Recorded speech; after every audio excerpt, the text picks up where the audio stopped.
1 जनवरी 2026 एक नई तारीख और साथ ही आ रहे हैं 9 ऐसे बड़े नियम जो सीधे सीधे हम सब की जिंदगी और जेब पर असर डालेंगे।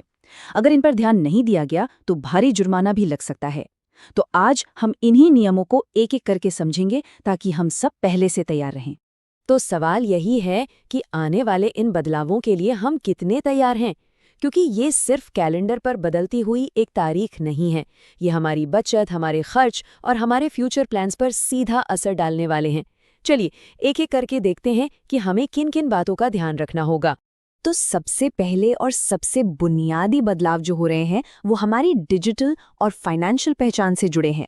सरकार का पूरा फोकस इस बात पर है कि हर फाइनेंशियल ट्रांजैक्शन किसी व्यक्ति की पहचान से मजबूती से जुड़ा हो। तो लिस्ट में सबसे पहला और सबसे जरूरी काम अपने पैन और आधार को लिंक करवा लेना। सरकार इस नियम को लेकर बहुत ज्यादा सख्त है क्योंकि ये टैक्स चोरी रोकने और सभी फाइनेंशियल लेनदेन को ट्रांसपेरेंट बनाने का सबसे बड़ा कदम है। अगर ये काम छूट गया तो जुर्माना काफी भारी हो सकता है। और अगर मन में ये सवाल आ रहा है कि लिंक ना करने से आखिर होगा क्या, तो इसके नतीजे काफी गंभीर हैं। इनकम टैक्स रिटर्न यानी ITR फाइल नहीं कर पाएंगे, जिसका मतलब है कि टैक्स रिफंड अटक सकता है।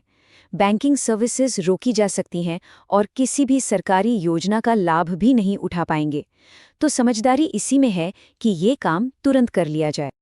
अच्छा, अगला बड़ा बदलाव हमारे डिजिटल लेनदेन और बातचीत से जुड़ा है। जैसे जैसे हम ज्यादा ऑनलाइन होते जा रहे हैं, ऑनलाइन धोखाधड़ी का खतरा भी बढ़ रहा है। इसी को रोकने के लिए सिम कार्ड खरीदने से लेकर UPI पेमेंट करने तक हर जगह सिक्योरिटी बढ़ाई जा रही है। पहले क्या होता था, एक ID पर आप कई सिम ले सकते थे, लेकिन अब ऐसा नहीं होगा। वेरिफिकेशन के कानून सख्त हो गए हैं और अब एक ID पर गिने चुने सिम ही मिलेंगे। इसका सीधा मकसद फ्रॉड को रोकना है। और ये सख्ती सिर्फ सिम कार्ड तक ही नहीं है। हम जो गूगल पे और भीम जैसे UPI ऐप्स इस्तेमाल करते हैं, उनके लिए भी नियम कड़े हो रहे हैं। हो सकता है कि हमें बार बार अपनी पहचान वेरीफाई करवानी पड़े। साथ ही व्हाट्सएप और टेलीग्राम जैसे मैसेजिंग ऐप्स पर भी लगाम कसी जा रही है ताकि ऑनलाइन फ्रॉड और गलत सूचनाओं को रोका जा सके। चलिए अब देखते हैं कि ये सब हमारे घर के बजट पर कैसे असर डालेगा, क्योंकि आखिरकार इन नियमों का सीधा असर तो हमारी जेब पर ही पड़ता है ना। 1 जनवरी से SBI, PNB और HDFC जैसे बड़े बैंक अपनी लोन की ब्याज दरें बदल रहे हैं। अगर कोई होम लोन या कार लोन लेने की सोच रहा है तो इसका मतलब है कि EMI घट या बढ़ सकती है। तो बेहतर यही है कि एक बार अपने बैंक से संपर्क करके नई दरों के बारे में जरूर पता कर लें। अब एक बहुत बड़ा सवाल, रसोई गैस और सफर का क्या होगा? LPG, CNG और हवाई किराए की कीमतें घटेंगी या बढ़ेंगी, यह भी पूरी तरह साफ नहीं है। बहुत कुछ सरकार के फैसलों पर निर्भर करेगा। इस नंबर को देखिए, 1 दिसंबर को कमर्शियल LPG सिलेंडर की कीमत में 10 रुपए की कटौती हुई थी। अब लगेगा कि सिर्फ 10 रुपए से क्या होता है, लेकिन ये सरकार की तरफ से एक संकेत है जो दिखाता है कि वो कीमतों को कंट्रोल में रखने की कोशिश कर रही है। हवाई सफर की बात करें तो हाल में कीमतें बढ़ी हैं, ये सच है, लेकिन एक उम्मीद भी है। सरकार ने कई नए रूट्स पर फ्लाइट्स शुरू की हैं और जब सप्लाई बढ़ती है तो अक्सर कीमतें नीचे आती हैं। तो 1 जनवरी के बाद ही असली तस्वीर साफ हो पाएगी।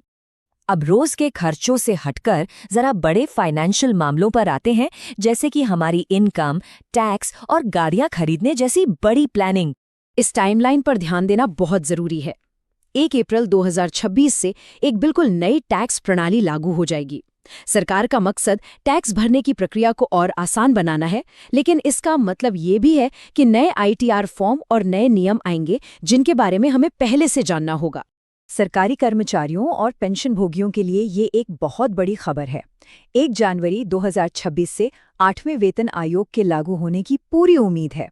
हर 10 साल में सरकार एक कमीशन बनाती है जो सरकारी कर्मचारियों की सैलरी को महंगाई के हिसाब से एडजस्ट करने की सिफारिश करता है। इसके लागू होने से सैलरी और पेंशन दोनों में अच्छी खासी बढ़ोतरी देखने को मिलेगी। अगर कोई नई गाड़ी खरीदने की प्लानिंग कर रहा है तो ये खबर बहुत जरूरी है। 1 जनवरी से गाड़ियों की कीमतें बढ़ने वाली हैं, खासकर लग्जरी कारों की।